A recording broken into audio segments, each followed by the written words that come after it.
మాంసం అంది మన వాట మనకు రావాలి. ఇవన్నీ వాళ్ళ అమ్మ నూరిపోసిందంట ఇట్లా అడగమని. మనకు దక్కాల్సినవి మనకు దక్కాలి.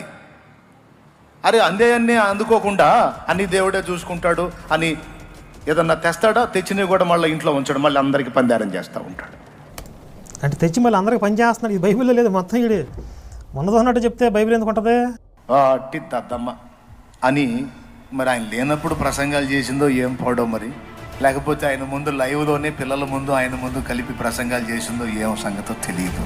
కొడుకులు మాత్రం సర్వభ్రష్టులు అయిపోయారు. ఎంత భ్రష్టులు అంటే ఆ తండ్రి చావు కూడా వీళ్ళే కారణమయ్యారు. యెహోవాను ఎరుగని దుర్మార్గులు అన్నది వాక్యం.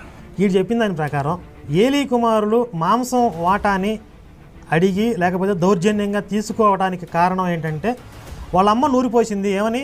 రే మీ అయ్య తినడు, మనల్ని తినేవాడు, ఎంతసేపు కూడా తెచ్చింది 10 మందికి పనిచేస్తాడు, మీరు మెలకొండ